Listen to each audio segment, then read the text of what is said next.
Words are about to be spoken on the Extreme Life of Matt Hardy, brought to you by the Ad Free Shows podcast, Heat and Wrestling According to Alba Networks. I'm Jon Alba. That's the broken one, the welcome one, the spoken one himself, Mr. Matt Hardy, coming to us on location via satellite, Minneapolis. What's going on, man? Minneapolis, Minnesota. We're here 2 weeks out, basically, until TNA is here. We're doing a live Impact on September the 4th. And on September the 5th, we're recording more TNA Impact. And who knows? The Hardys-Dudleys rivalry is about to be finalized. When it's all said and done at Bound for Glory, who knows? It's about time for the Dudleys to show up, try and pop off, I guess. Yeah, it'd be nice. See if they actually show up. See if they're willing to show their face against the tag team goats. That's it. Like the streets are saying these days, at least. That's the word in the streets, man. Word in the streets. Talking about the Hardys. I hear some of the Minnesota Twins were marking out me and the Hardys. They were very excited. They were great, man. Minnesota Twins, they took great care of us. Yeah, very nice. I love that you're out there promoting Impact and TNA. You guys, as you said, you got those tapings coming up. And it was a pretty busy week for you guys in Baltimore and your making towns. How was the whole Baltimore experience for you guys? Again, a chance to eat some of that Jimmy's Famous Seafood. And I feel like it's a big weekend for Leon Slater, too. Yeah. Oh, I mean, the Jimmy's Famous Seafood was scintillating. It was scintillating. It was amazing. It's just fantastic. You know how it is. I know you were envious. You were jealous. You Very. Go to this. It was so good. It was great. But I was really happy with our emergence match versus the Rascals. Out there trying to hang with these kids that are half our age, you know, and we did all right, man. I was really happy with the final product with that. Very happy with the match. And then we did some really cool stuff the following night, which you'll see this be announced very soon. It's almost like a fever dream match is kind of how I labeled it. It is Matt and Jeff Hardy, the Hardys, versus Leon Slater and Cedric Alexander. What a wild match. Interesting how that must have come about. I thought the sequence into the Styles clash between Leon and Cedric was freaking incredible. It was great. I'm about the two of those guys. They're two of my favorites out there today. I was glad to hear that everything went well. It was a busy week in terms of big news in the wrestling stratosphere, Matt. The big underlying theme appears to be counter-programming going on between WWE and AEW. And I bring it up to you because you caught a lot of attention when you were on Ariel Helwani's show, and you flat out mentioned that you felt like WWE was trying to hurt AEW with the TNA partnership.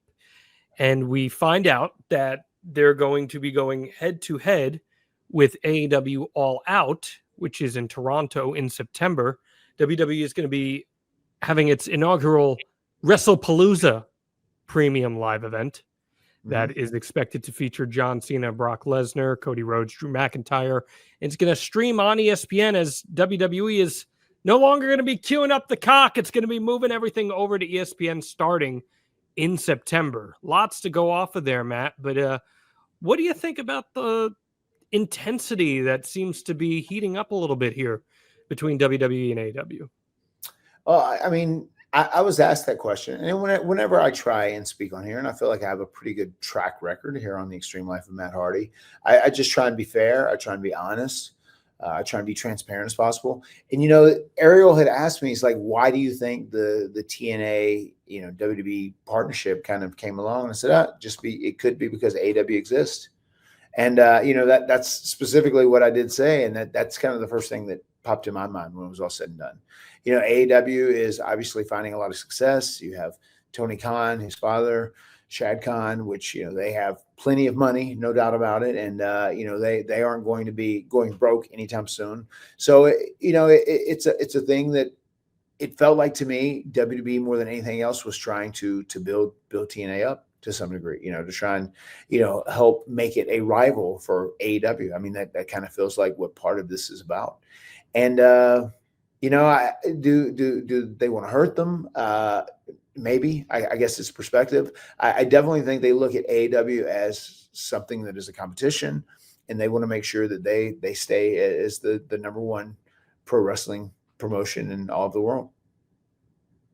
Now, Dave Meltzer had reported that it was a little deliberate in how they were stacking all this stuff, and that specifically they wanted TNA to be the number 2 promotion again. And obviously WWE has the working relationship with TNA. There are aspects of control there.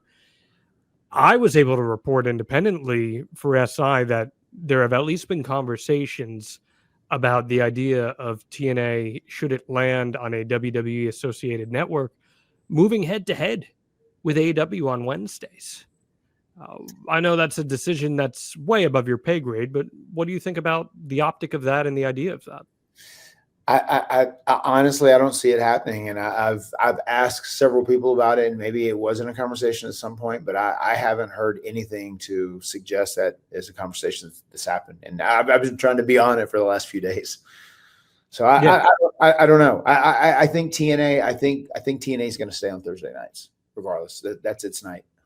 Yeah, and as I try to be transparent in my reporting, these conversations don't just stem from the TNA side of things. It's something to keep in mind that they are far beyond just that as well. But it's a big moving stratosphere. Do you like the name WrestlePalooza? That's something ECW workshop back in the day. Yeah, no, I mean it's catchy. I'm okay. I'm okay with it. Feels, I don't know. Tony Khan, big lifelong ECW fan. Now they're going head to head with All Out with WrestlePalooza and ECW event. Right. Feels a little pointed, if you ask me. It is. It's kind of poetic in some ways. So we'll see what ends up coming from that. AEW does have Forbidden Door coming up this weekend. Man, they packed that out, the O2 in London. They're looking at 18,000 fans there for that.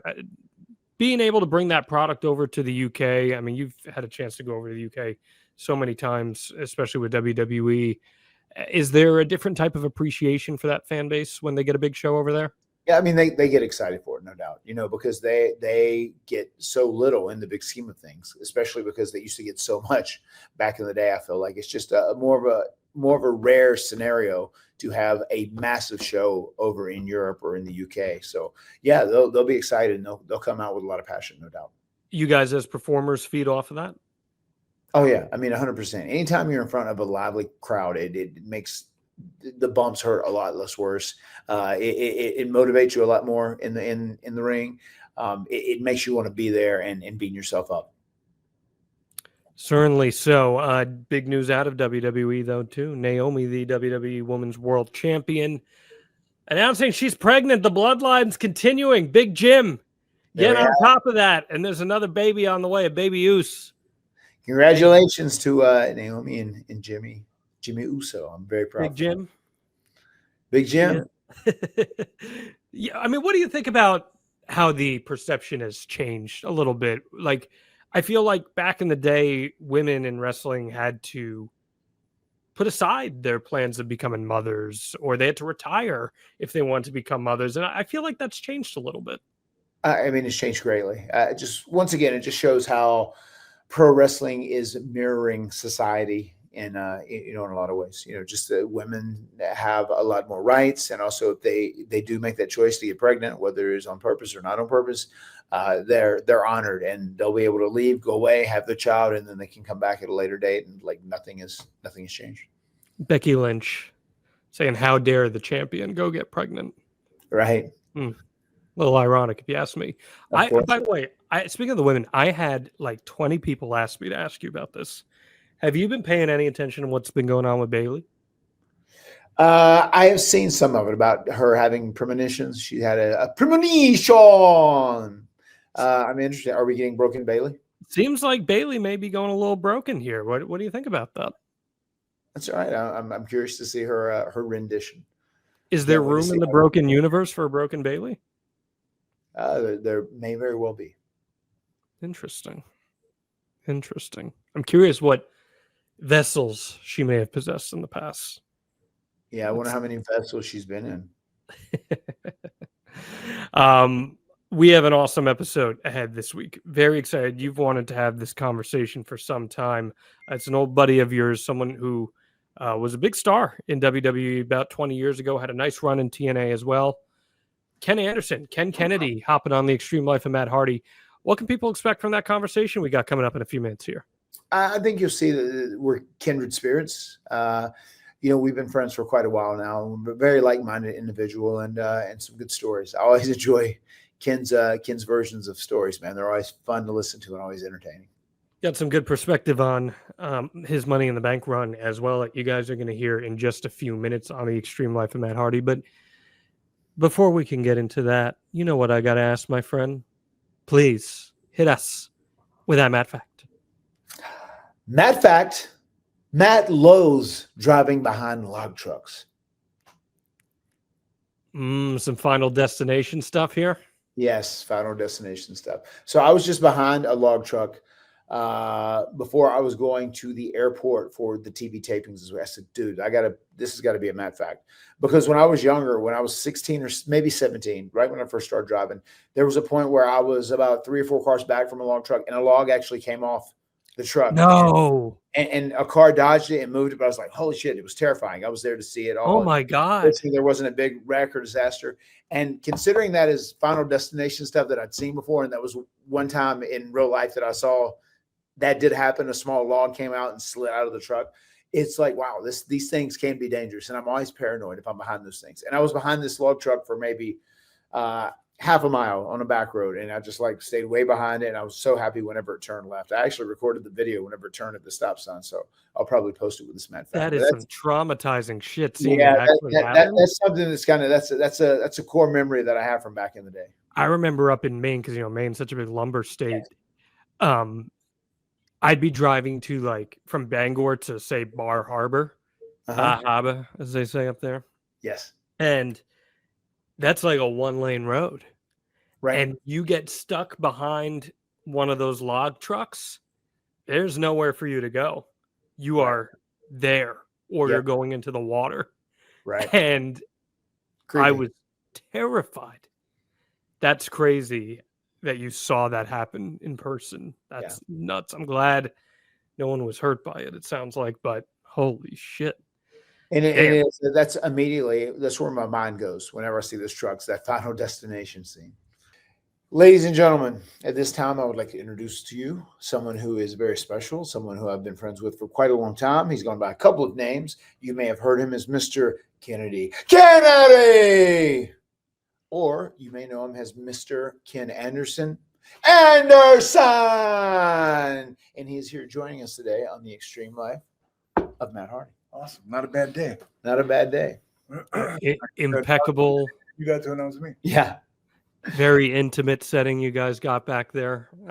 We appreciate you hopping on the Extreme Life. We've been wanting to set this up for a while because I find your career to have cross paths with Matt at a really important time for both of you guys. And those 06, 07 Smackdown days, I think there's a lot of untold stories from those. So when do you guys first remember crossing paths?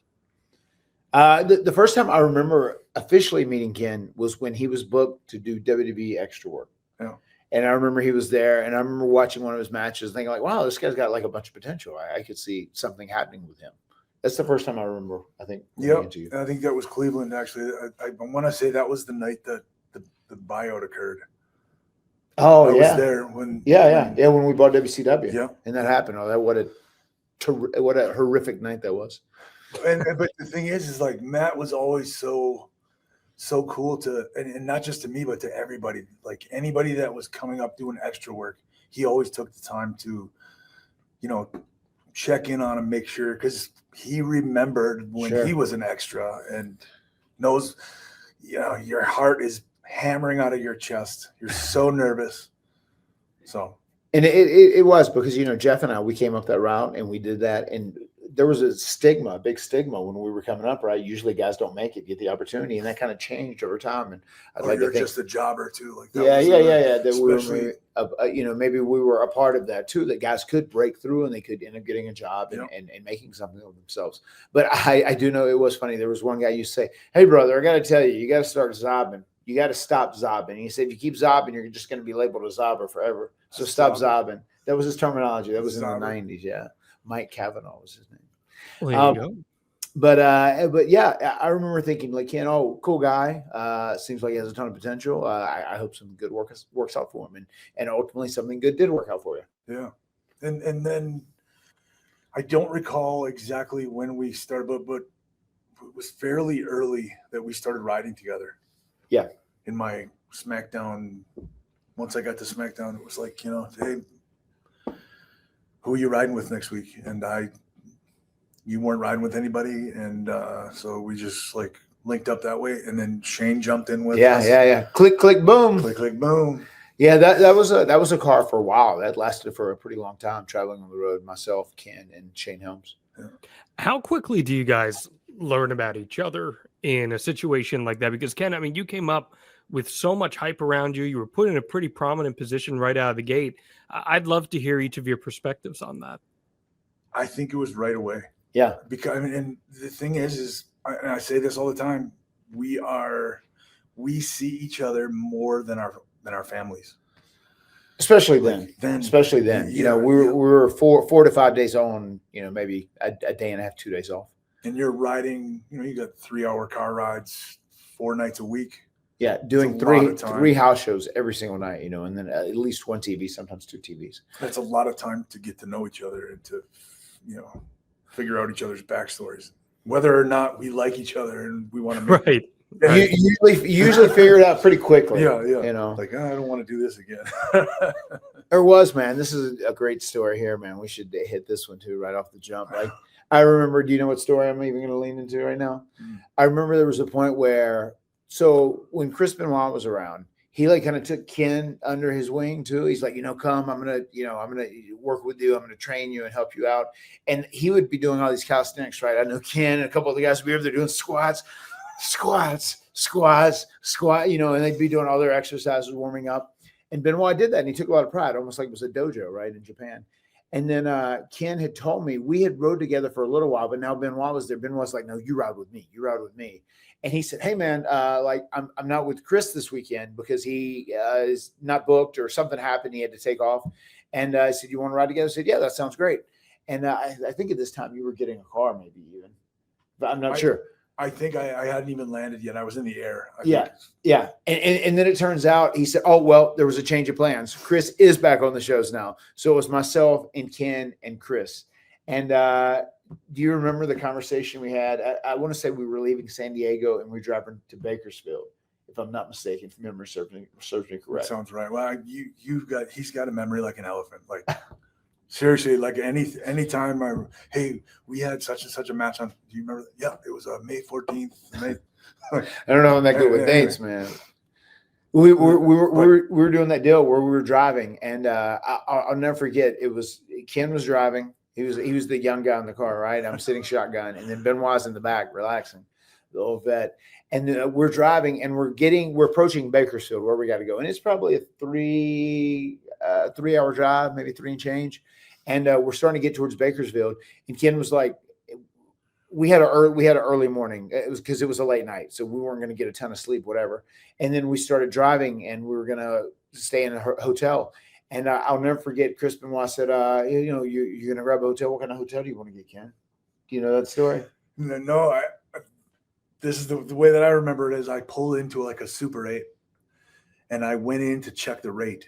Mm-hmm. And you guys stayed in the car, and I came back out, and you went, hey, Ken, why don't you see about like a DoubleTree or like Hampton Inn or something like that? Well, here's the story, what I heard. So I'll never forget. So we're driving up the road, right? And we're getting into Bakersfield, and the first exit is like, you know, it has the sign that said this exit, and it was all of the lower end hotels. It was like Motel 6 and Super 8 and whatever, the little Bakersfield Inn or whatever. And so it has these places, and I see Ken says, oh, there's some hotels here. I'll get off here. You know, and he's driving. He's doing the right thing.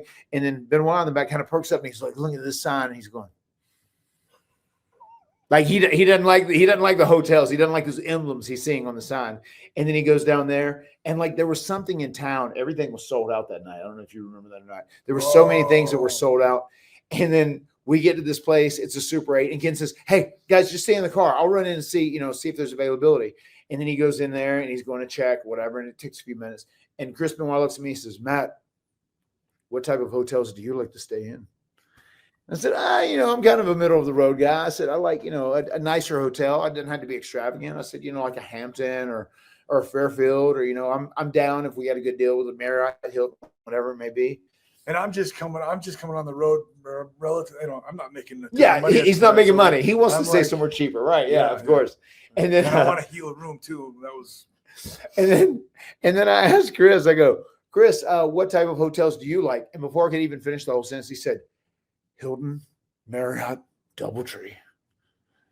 And Ken comes back out and he says, "Oh, sorry guys, they're sold out. We can maybe drive down to this Motel 6." So I'm going to say, "Hey Ken, what if we try a Hilton, a Marriott, or a DoubleTree?" Oh my! And Chris in the back just said, "Oh," like popped with a little deep laugh. And then I remember we found a DoubleTree, and there was a DoubleTree, and there were only 2 rooms there, 2 rooms. And do you remember Chris said like, "Hey, you guys want to work out in the morning?" Yeah. Do you remember this one? Yeah. And he just said, "Oh, you want to work out in the morning?" I said, "Yeah, man. What are you thinking? Like maybe 10 o'clock?" Where he said 7 a.m. And it's 4 o'clock in the morning. He said 7 a.m. And then I said, "Damn!" I said, "Man, are you going to sleep?" He said, "I won't be able to sleep. I won't be able to sleep." I said, "Well, man, it's TV tomorrow," and it was a TV day. I said, "Like I'm going to have to sleep some." I said, "I'll stay back and I'll just do cardio at the hotel. All right, sound good?" And Ken's like, "Of course, yeah, sure, I'll go. I got to go. I'm the young guy in the car." Yeah. And do you remember what happened when you asked him about like how much you sleep a night? You want to tell that? It was sometimes I don't. Like Mac goes, "Well, you don't at all?" Like, "Yep." Go, what do you do if you can't sleep? I read. I pray. Sometimes I do squats. Sometimes I fucking squat was the exact same. Sometimes I fucking squat. He said, "Sometimes I just fucking Jesus. I do squats when I can't sleep." And he goes, "Matt, how much sleep do you need?" 7.5 hours. Yeah, so I like to get 7 hours. 7.5 Before the words even got out of his mouth, it was like 7.5 hours. Minimum. And then there were 2 rooms, and they were both expensive as shit, right? Because everything was sold out. And there was one room that was a double that had a pull-out couch, and then there was another room that was just a double. He said, "Would you want to get that room with the doubles and the pull-out couch, and I'll go stay in there?" So, "No, I'll just get my own room, Chris. I'm good. I'll just get my own room, man. I don't want to be there with him squatting in the middle of the night." Oh my God. Sometimes I'll read. Sometimes I pray. Sometimes I toss and turn. Sometimes I just fucking squat. He was an intense individual, man. Fuck yeah. That was another. Yeah. Chris, you want to go to the gym? Fuck yeah. Yeah, it was the response. Once in a while, we'll still hit that. Hey, do we not have the Extreme Life of Matt Hardy on the plate, John? Is it on your side? Oh no, we're good. We're good right now. It's the house show background that we got. Okay. Very good. But I want to dig into those early years on the main roster there with you, Ken, because like I was saying before, I mean, you came up with so much promise and a lot of people were talking about you. Matt, what do you remember about his ascension up through the ranks in Smackdown and how quickly he climbed the card, and how'd that feel for you, Ken? I do remember it was pretty quick. He got a lot of opportunities very, very quick. And even like the Kennedy name, where that was from Vince specifically, right? Well, it was or creative idea. Suggested it, but he suggested it because it was Vince's middle name. Yeah. It was kind of like, I remember when they told me that they wanted me to change my name from Anderson to something else. I specifically called Paul, and he was like, "You need to find something that's near and dear to his heart. You need to." And Paul Heyman was a big advocate for you too, right? He helped you out a lot. The reason I'm sitting here talking to you today is because of Paul Heyman. But he was like, his dog's name. He's got 2 dogs, and one of his name is Ruckus. Kenny, how about Kenny Ruckus? That just doesn't have a ring to it. The other one's name was Rumpus. It doesn't sound good. And then I said, I want to do something with alliteration. And also, I was Kamikaze Ken on the Indies, and I had the KK logo, which I ended up with. And I would have, I said I wanted to keep that logo as much as I can. And then he was like, Kennedy. Kennedy is Vince's middle name. And so then when I pitched it, Vince was like, "Do you like it?" And I was like, "I like Anderson, but you can call me asshole if you want to." But the fact that Paul Heyman said that you have to say something that's dear to his heart is so great. And what a really worker. Understand like the psychology. Yeah. Everything is always psychology, right? Yeah. I mean, nobody's better at playing the game than Paul Heyman, no doubt. Yeah. He's a genius. When someone comes up onto the roster and is positioned in a high position so quickly, at that time, Ken, did you find it to be an easy integration into your role? What kind of response were you getting from the people around you? For the most part, and it was like the people that were like the top guys in the company, everybody was super cool to me. Like I didn't feel like I was getting a lot of pushback from everybody. Now, who knows? Behind the scenes, maybe everybody was talking shit about me, but it probably was. It seems like but people did like you, and they accepted you pretty fast. It felt like. I just tried, I just would show up, do my job, try not to be a dick, and it seemed like people would ask me, "Is it everything you thought it would be?" And I was like, yes, and just so much more. I was so happy for like the first year and a half. Everything was just great. And then, no, I was kidding. But I will say, like, I don't know if you remember this, but like Matt, when I came into the company, I was on like a streak, like I was undefeated for quite a while. Matt was the first guy to finish that. I think you beat me in Minneapolis, actually. Oh yeah, I do remember doing that. Mm-hmm. Yeah, it was a wild deal, wild decision. We had a couple of unique moments when it came to that too. But it was so random. It was very random. There was no future storyline that was going to be built off it or anything like that. Yeah. I also ended EC3 streak too. He had a long streak. Yeah. So we got to end the streak. The streak killed. But what? There you go. So I was going to say, so like you guys are working together a lot in the summer of 2006. Again, this is like right when you're on the rise, but Matt's also making a name for himself too on the Smackdown brand. And you guys are getting TV time to work together. You're working house show loops together. What'd you learn about one another during that time period? I was just going to say, I learned we were very like-minded. I felt like we both had to earn our shit whenever we were coming up. So we felt very like-minded, and we were both easy to get along with. We were both for the greater good. Nobody was selfish and just trying to get their shit in. We were there for the greater good. And I felt like that's why we bonded so much. Yeah. And similar, we like to beat the shit out of each other too. Like they always, they say that when you're working with your friends, I remember our matches were always very, very physical. Yeah. And not like in a, we weren't terrible with each other, but like we laid our shit in, and we had some really, I really, really loved working with this guy. And I learned so much because one of the things about Matt is like, he likes to work on the fly, like 50-50. Correct me if I'm wrong, but like, it seems like 50-50, we'll call some stuff in the back, but like, we'll just feel it. Yeah. Especially on house shows, man, that was always my vibe because, one of the things Eddie Guerrero said is like, you never know what kind of crowd you're going to have. And it's important to be able to read the crowd. I feel like that's a lost art in pro wrestling in many ways. Too many people nowadays like put together a bunch of choreographed house spots and they want to go out there and everything's like A, B, C, D, E, F. And like a lot of times the crowd can throw a total monkey wrench in that. So it is nice to kind of have some stuff laid out, but also go out there and feel what the crowd's doing and give them what they want. And I learned how to do that by working with Matt here. Like, and then if I may, we had a night, we were on SmackDown one night, and Matt just brought this up today. One of my favorite stories.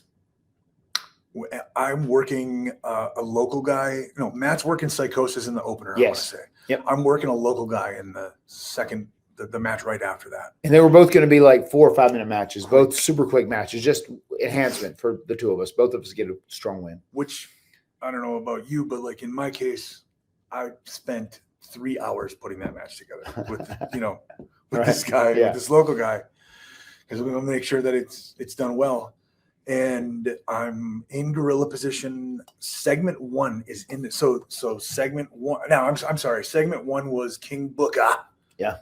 And King Booker doing like it was just like an in-ring. Who is this rogue? Talking segment, and then it was going to be Matt and then me, and that first segment is in the ring. They're halfway through, and Matt comes around the corner and he goes, Ken, do you know that we got a 3-segment match and we're up next? And I was like, shut the fuck up, man. He goes, no, I'm not fucking serious, man. And Johnny Ace came running around the corner and he was like, all right, we got to come up with 2 break spots, and Shane Helms is going to be a commentary, and we want him to be involved in the finish. So what are we doing?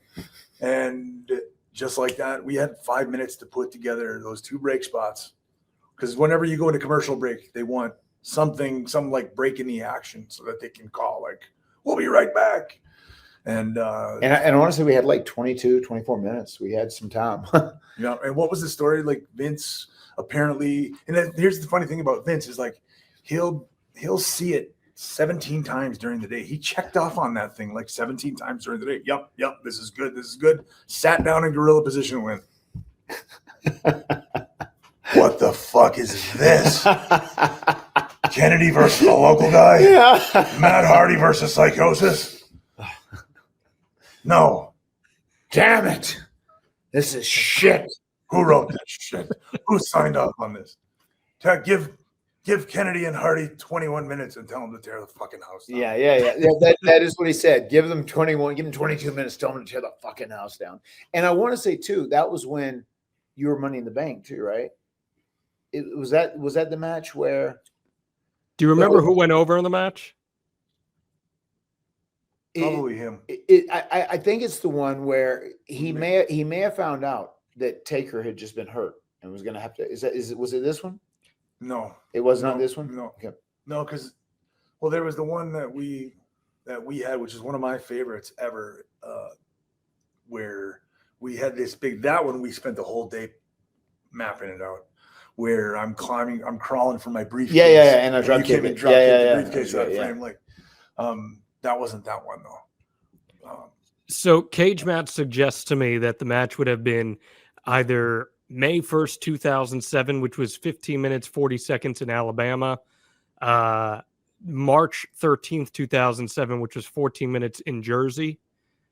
And then there was August 22nd, 2006, which Ken, you won in about 14 minutes in Scranton. Those were your longest matches. Now, keep in mind, those are with commercials cut out and everything. So the matches themselves probably went longer. So it was one of those 3 matches. It almost sounds like the Alabama is where it would have been. So that one would have been on March 13th. Or no, I'm sorry, May 1st, 2007. That could be right. And okay. And does it even? Well, it doesn't tell you how many segments. You're just reading Cage Match. What was the finish? What was the finish of that match? I don't know what the exact finish was, but you won the match. Yeah, I did win the match. Yeah, it was the one I want to say. I think I won that match actually because Shane cost you the victory. I mean that was on commentary. If Shane's a commentary, that does sound. He came up and fucked you over somehow because we had a roll. Okay, so that was probably in Scranton then on. August, because you were feuding with Shane at this time, Matt. So August 22nd, 2006. That probably was the match. So that's all interesting though, because going into 2007, and Matt has talked about this on the podcast. He's told the story, Ken, before. So I'd love to hear your perspective of this. When you had the Money in the Bank briefcase, the plan is for you to win that championship at some point. Matt has said in the past that he was being positioned to be one of your first big babyface challengers. Mm-hmm. Can you corroborate that story? I had no idea moving forward. So, I don't know. That's probably right. Yeah, because that specifically came from Vince, because I know they changed stuff where he had just got the word Undertaker is hurt. He's going to need surgery. So we've got to do something here. Yep. And I think they were still going to just have the match and have you win, but then they were going to have me beat you. So there was already a built-in challenger for you. It makes sense. Yeah. But that whole thing was that was a crazy scene too there, right? I remember you and I were riding together. Yeah. We left the building. So normally at the time anyways, you had to stay till the very, very end. Like if you were on match number 1 and tore the house down, you were expected to stay until the very last bell and sit there and watch the monitor. And, you weren't allowed to get in the car and go. And for whatever reason that night, we were like, fuck it, let's get on the road. We had a long drive. We had a long week. So we didn't have a long drive, but we just had a long week. And we're 10 minutes away from the building, and I get a call from Michael Hayes. Where are you at? He goes, well, you need to come back. I don't remember what I said to him, whatever. I didn't tell him we had left. Come back here. Vince needs to talk to you. So we whip the car around, go back. I remember walking down the hall, and as I was walking down the hall to go into Vince's office, Batista was coming out, and Batista just came up and gave me a big hug. He was like, you deserve it, buddy. And I walked in. Vince said, all right, well, unfortunately, we were going to have Taker keep this title for a really long time, but he's injured. He needs surgery. So we're going to next week have you come out and cash the briefcase in. And he laid out this whole scenario where Taker was going to barely squeak out he was going to wrestle Batista and barely eke out a victory. And then Mark Henry was going to come out and beat him up some more. And then I was going to basically come out and just cash it in and top him 1, 2, 3. So went out that night. And were you with me when it was? It must have been. You must have been there because I remember being out with Michael Cole and Mark Carano, and they were like, "Here's to you, kid." Like toasting it almost like they're the only people that knew about this that I was going to be going over. Yeah, you deserve it, kid, and like fucking, drinking shots and celebrating it, celebrating in advance. And meanwhile, in my head, this is a bad idea. This is a bad idea. We shouldn't be celebrating. And then the very next time I worked was the following Saturday in Erie. No, it was in Poughkeepsie. We did the double shot. First show, I took a clothesline, felt something pop in my triceps. Shit. Go to fast forward. I go to the hospital. I go to the emergency room in Erie, Pennsylvania. Then I go to the hotel room the next day. Stephanie calls me, says, you tore your tricep. You're going to have surgery, out for 8 months. We still need to get the title off Taker, though. So they're picking you up in Vince's jet. We're going to take you to wherever Smackdown was that night. You're going to drop the briefcase to Edge. Edge is going to challenge you, call you a chicken. Because why wouldn't I, right? And so I did all that. I couldn't move my arm. And so Vince is like, what can you do? And I'm like, not much.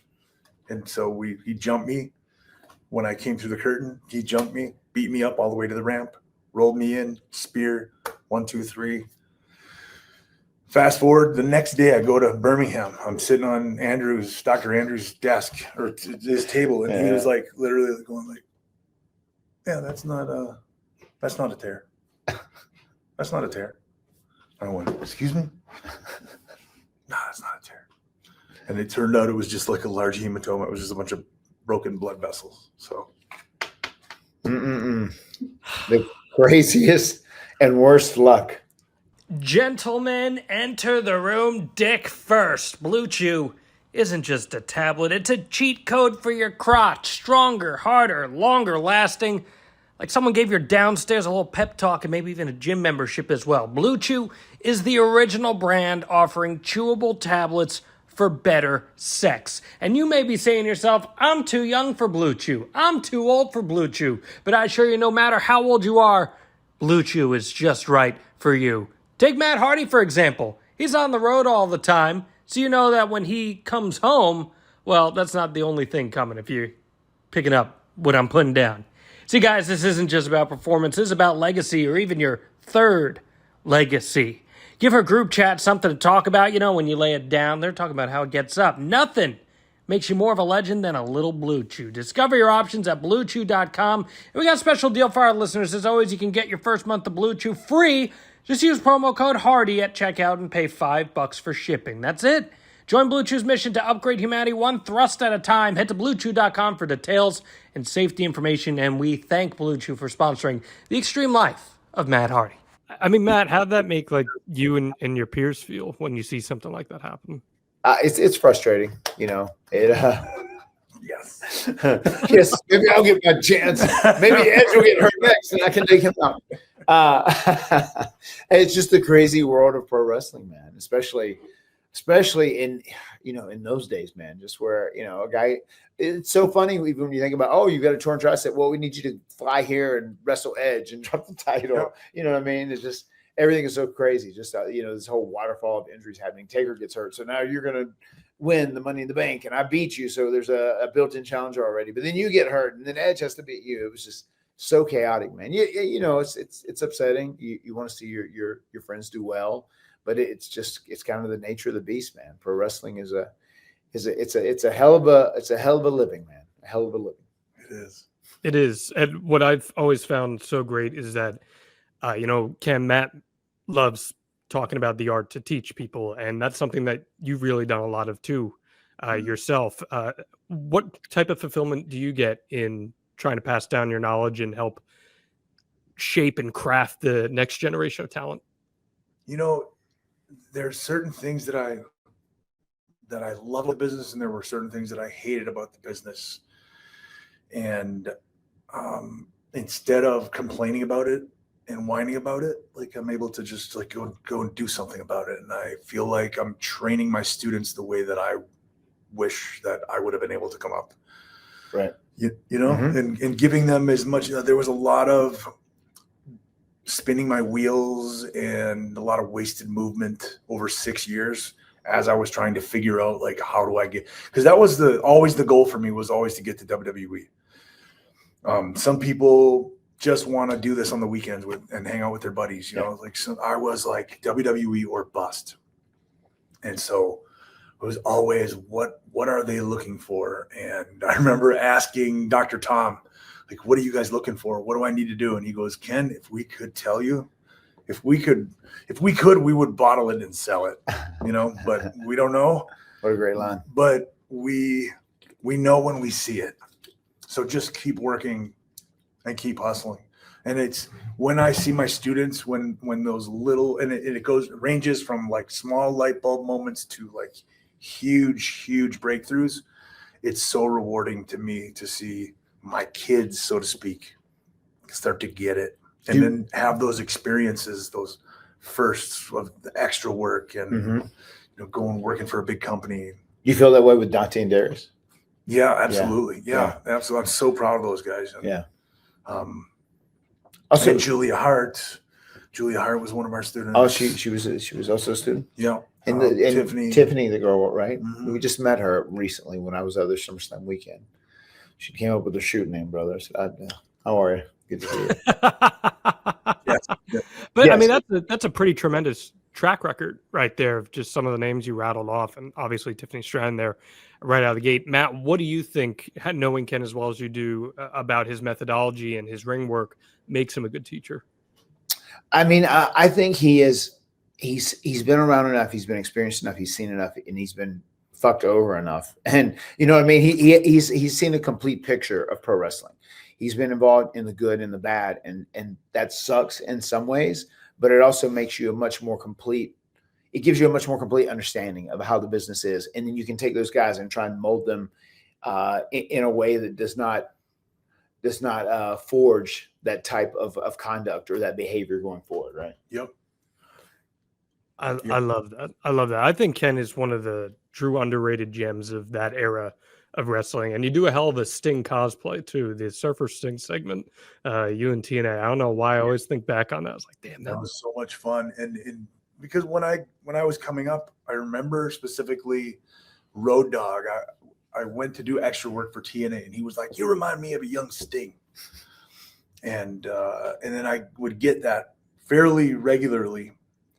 And so then when I fast forward to, they put me in a program with Sting, he comes up to me and says like, "Hey, and this was like, Sting is one of those guys that, as legendary a career as he has had, he's super giving. And he came up to me and he was like, look, I know we don't know each other. Best. He's the best. He goes, we don't know each other. You don't know me.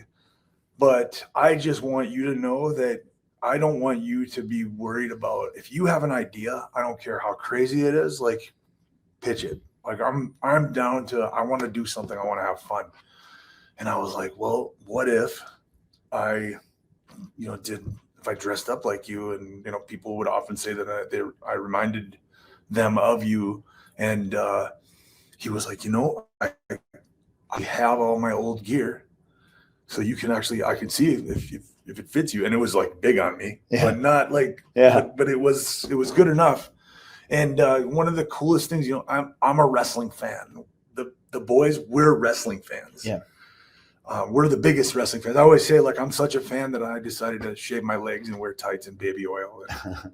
And we're the biggest marks of them all. Right. And so to have Sting and painting my face to go out and do this spot, it was like kind of a so cool. Like it was like the moment where Bret Hart, that commercial with the little kid, hey Bret, right? He gives him the glasses or whatever. Yep. Yeah, it's kind of like that. But real life. That's also mad, and that's just like understanding the entertainment aspect of it.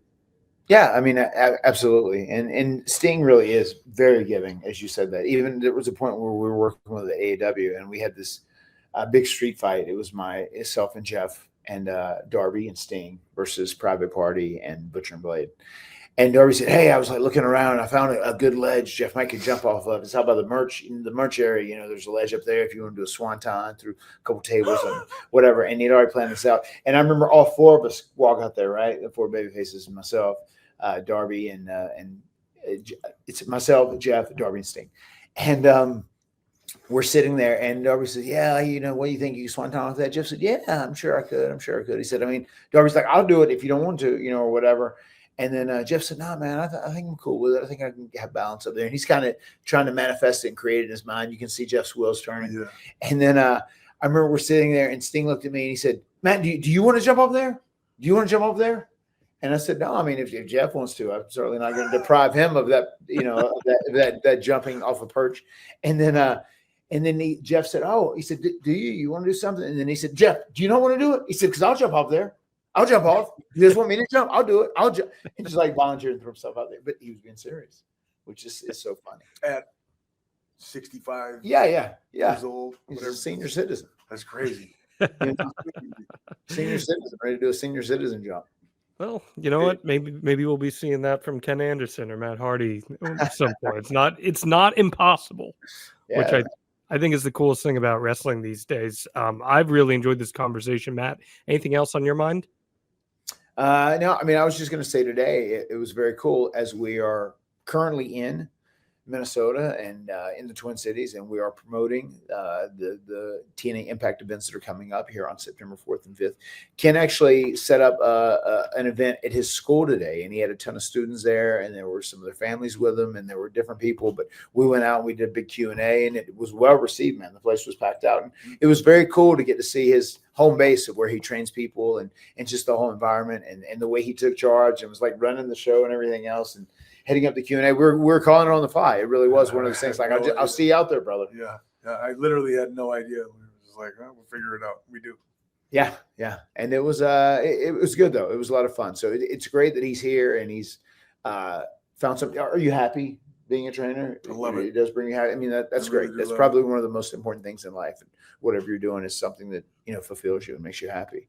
So we're coming back out here to Minneapolis too, and I want to try and get Ken up on the show too. He's got a long storied history in TNA too, so I would like to see that happen on September 4th and 5th as well. Certainly, Ken, you want to plug the school real quick? Yeah, it's the Academy School of Professional Wrestling. It's in St. Paul, Minnesota, and you can reach out to us. You can text us or call us. The number is 507-722-2776. I almost accidentally gave out my legit phone number on a podcast yesterday.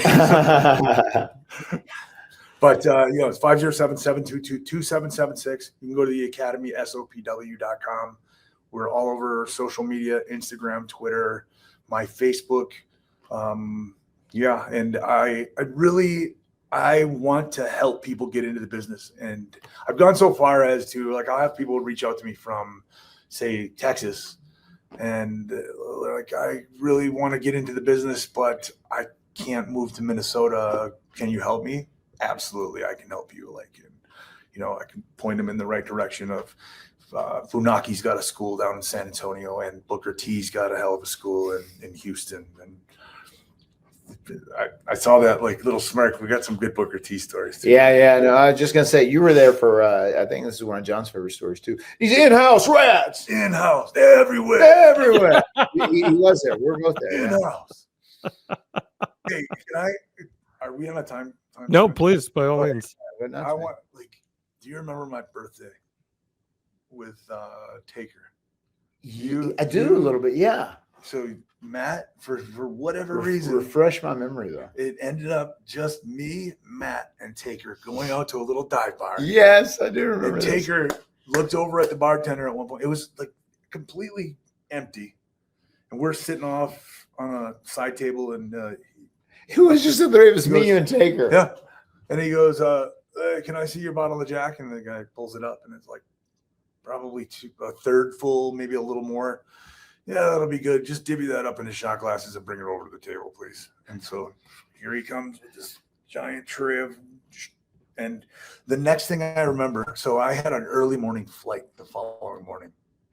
And the next thing I'm talking, had to get up at like 3:30 in the morning to get to the airport, to drop the car off, to get through security and everything. And I wake up and fucking light is just blinding me. And I go, and Matt goes, shh, because we were sharing a room, and Matt goes, Ken, it's okay. It's okay. You're okay. You're all right. You okay? You kick out? Yeah. All right, man. First things first, you need to call home. Because my ex-wife at the time, the warden, was blowing my phone up. We were so the laughter over here. Then just do you remember any of that, how that went down? Because like I have this vivid recollection of the way that whole thing went down. I remember a lot of it. You slept in the bathtub too, if I'm not mistaken. So, well, Matt, good brother that he is, it's like he was less messed up than I was, obviously. So he tucked me in, made sure that I figured out what time we needed to get up, and set alarms. He set alarms, and he said tried to wake you up. He figured we were probably going to miss our first flight, and he decided he was going to stay with me. But he decided we were probably going to miss it, and but he set that alarm. And he woke up, and he said he looked over, and my bed was empty, and he was like, "This motherfucker kicked out." Like, yeah, see, he kicked out. He's already gone to the airport. Look at that. He's already gone. Good deal. And he goes in to take a piss, and he said he heard something, and he looks over and peeled the curtain back into the shower, and there I was laying there naked in the shower. Apparently, I decided I was going to try to take a shower at some point. Yeah. I'll just go back to sleep. And so Matt said, "Yeah, put your pants back on, put you back in the bed," and then he called the office, Howard Finkel. Right, it was the Fink that was doing he called him and made sure that switched our flights to later on in the afternoon. And then he said my phone was being blown up. It was just and finally he answered it and was like, "Hey, he's just really drunk. He's passed out." And she wasn't having any of it, didn't believe any of it. And he was like, I promise you, like. And I tried to put all the heat on Taker. Who's he? Oh, I said the Undertaker demanded him drink. He demanded that he drink this. He's paying his dues. And then finally, I guess Matt, fucking elbowed me enough times that I went, I made some noise. That was good enough for her. And then she was like, "Okay, all right. I need him to speak to show me a sign of life." See, in 2025, you just pop on FaceTime, you show a bare image of his ass, and there you go. You're good to go. You're in the clear. Wow. Oh my God. I'd forgotten about that story. That's amazing. But my point in all of that is like, what a good brother that's how you look after. Yeah. That's how you look after one another, like making sure that like he could have just left me there in the hotel room and I would have figured it out eventually. But to like cancel your flight and yeah, no, I do remember to be fair, you didn't have a family at the time. It wasn't like you had to get home for anything either. I didn't have anything super important to go home to. And I remember just in 2025, Matt Hardy would be the one who'd be getting the phone calls. So that's 100%.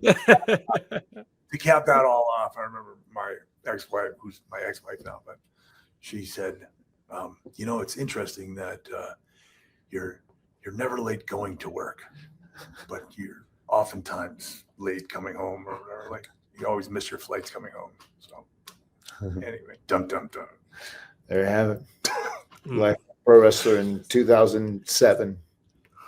That's why Matt says these days, he says, "Give me the heat." And that's how it all goes. Give me the heat. I don't have that nowadays. Right. Right. Things are much more simple. Things are way better now. Yeah. Well, Ken, we are so grateful for you hopping on the Extreme Life of Matt Hardy. Anything else you want to add? No, just thanks for having me on. No, man, thanks for jumping on here. You got a favorite Shane Helm story? Favorite Shane Helm story?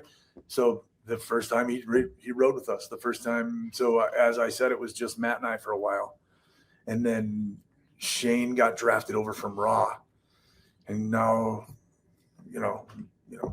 you two go way back. So he jumps in the car, and my ex-wife's name was Sean, and so Matt and I are talking about I told him the story about like the first time I had seen 24, the show 24. And I was like, Sean and I, like one of my students, or I'm sorry, one of my clients, because I was a personal trainer at the time, one of my clients gave me season 1 on DVD, and I said, Sean and I went out and we got like some steaks and we got a couple bottles of wine, and we just like locked ourselves in and just watched 24 for the whole weekend. And Shane sitting there going, that sounds kind of romantic. I went, yeah, kind of. And then I told another story about Sean, and it was sort of like that, and then finally he was like, hey, wait a minute, hang on. He goes, is your girl's name Sean? And I said, yeah. He goes, oh. Hey, man, not that there's anything wrong with it, but that's funny. He thought I was gay. He thought that I was talking about Davari. It's better than Davari. Oh, goodness gracious. I just saw Davari SummerSlam weekend. Yeah. There you go. Bringing things full circle 20 plus years later. Well, again, thank you, Ken, for hopping on the Extreme Life. We appreciate your time, and best of luck with the school, man. It really sounds awesome. Thank you, guys. Appreciate it. Man, we got to get Ken's working boots back on. You know what I mean? I'm ready to go. Got to get him ready, man, for that run. Awesome stuff from Ken there. I think it's so great that he's trying to pay it forward to the next generation. And I always thought he was a super underappreciated worker in his time. Good character, too. Kind of the complete package, wasn't he?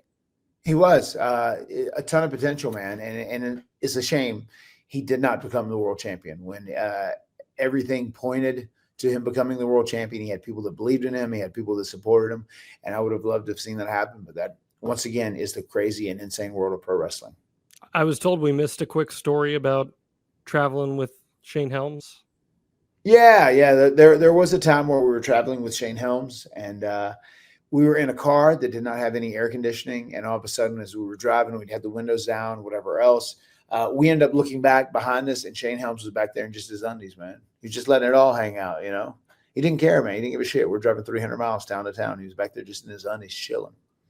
Were they his, like, hurricane undies? Nah, he had some, I think they were Hello Kitty. Hello Kitty. Oh, Hello Kitty undies. No, we're gonna get heat for this. Yeah, no. he was just right. That is just a joke. It's just a joke, Shane. No, he was just rocking his regular undies, man. Okay, probably top of the line. Top of the line underwear. Of course, natural born. Some might even say. Yeah. Well, that's awesome, and thanks to Ken for hopping on, and go check out his school if you would like to train, or he can help point you in the right direction, as he alluded to as well. I want to remind everyone, we can point you here, advertisewithhardy.com, promote your business to the extreme, get out in front of thousands of listeners, and viewers every single week on the Extreme Life of Matt Hardy. Matt, anything else you want to add here? No, that was it, man. Really fun, man. Hooking up with Ken again, man. We were out of the school this week doing promotion for the TNA wrestling events coming here to Minneapolis. So it was just great seeing him again. So it was great catching up with him. What a great friend, man. And we really are. We're kindred spirits. The words have been spoken. We'll see you next time right here on the Extreme Life of Matt Hardy. Delete!